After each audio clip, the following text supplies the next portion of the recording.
What's up, guys? It's Shelly. So, let me start off this by saying that there are probably 100 million different ways to budget, 100 million different ways to do your finances. It really depends on who you are, what your priorities are, how you like to operate. But this is just one way. So, I'm pretty sure if you, I'm not going to say that. The way that I'm going to explain today is a zero based budget. I find it to be one of the simplest ones to implement, one of the simplest ones to teach. So that's the one I generally go to first, and then we can move on from there depending on what works for the client. So I just wanted to explain that to y'all today. So zero based budgeting, what is it? It's exactly how it sounds. It's a budget system that in the end results in a balance of zero. So a balance of zero from what you might ask. It's the difference between what you're bringing in and what's coming out. So your expenses and your income. The way I do it is what I'm going to show you guys today, which might be a little bit different than the way you guys do it, but it's really the same end game, which is the money coming in versus the money coming out is zero. Now, this doesn't mean that you're not making any money or you're not saving or you're not investing and all that stuff. It means based off your budget. So your budget is your plan for your money. Your plan ends with a balance of zero. So your plan says that every single dollar, anything more than zero, so every single dollar is going towards something. So what does that look like? Or how does building one, what does that look like?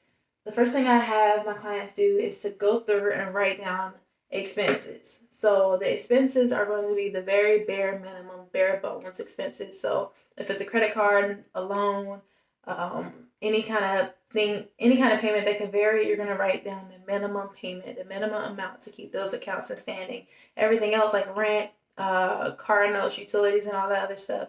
For the utilities and stuff that varies, you're going to write down a general like average. I would have you overestimate rather than underestimate. Everything else, the actual bill you're going to write down. But yeah, the bare minimum bones expenses of what it takes for you to survive. So if you're talking about your fund money, I mean you could budget for fund money if you want to, but I want the bare minimum of what it takes for you to survive. So you'll be writing down like, let's say, you have minimum payments of 100 of debt, minimum payments of 400 of other stuff, and then minimum payments of 1,000 for like your life stuff. So like rent, utilities kind of thing. Let's say main bills.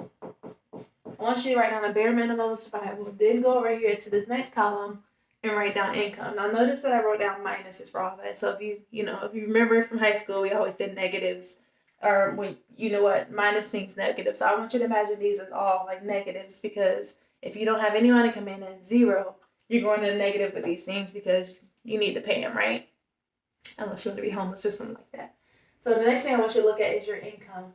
So based off of these expenses, the total was negative 1,500. The goal is to have you bringing in that 1,500, right? But let's say the goal is to have you bringing in at least that 1,500. The goal is to have you having, more, way as much as you can, right? But let's say you're bringing in at least that 1,500.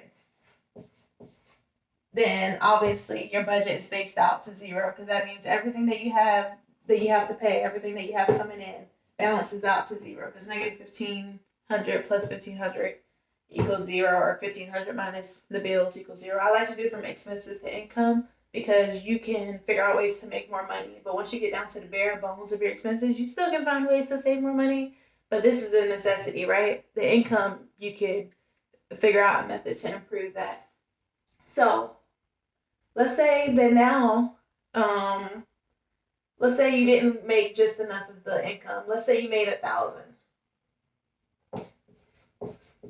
It's like common sense, but I feel like it makes a difference when you talk things through. So let's say you make 1,000, then your budget is not at zero. Your budget now is at negative 500. But the goal is to get back to zero. So now we're focused on adding that 500. So adding that 500 in income to get you back to zero. The goal is to get to zero. So once you figure out how to get to zero, then we can move on to the next step, which is adding to this income side. But let me tell you what happens when you add to this income side. Let's say you added 500 more So now your income is at, let's say you added $1,000 more dollars to your income. So now your income is at 2,000. You're plus 2,000. That extra 500, because remember we're trying to get to zero. So if you have negative 1,500 and you're adding 2,000, if you have 2,000, you subtract 1,500. That's 500 left. That 500 has to go somewhere. So on your budget, you're going to have to make a plan for that $500. So if you have debt, that plan is to put that extra $500 to debt. So if you have 500 here, or you're going to say, nope, taking that 500 and I'm moving it over here to the expenses. And now I have a new expense of $500 to debt extra payment.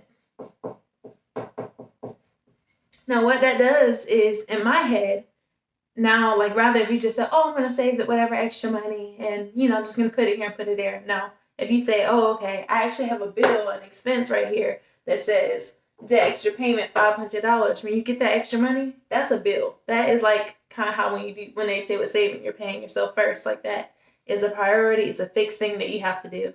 The important thing about zero-based budgeting is it's teaching discipline. It's teaching you to follow a plan, because financially that is so important. All right, so let's say if you didn't have debt, then that 500 could be like, oh, 500 is once you get your emergency fund, because you still need an emergency fund before you're paying off all that stuff. You can say that 500 is your savings or your investings or whatever it is. But you're going to actually assign that money. The zero-based budget is based off of every dollar above zero. So any dollar has an assignment so that you can get this back to zero. So I hope that makes sense. This is going to lead into the next thing that we're going to be talking about, which is how do you decide where that $500 go when you're paying off your debt. So yeah, I hope that taught you something. And if you have any questions about it, don't hesitate to let me know, or you can book a call with me and we can go through this together. Again, this is Jelly, and I hope you guys have a happy holiday.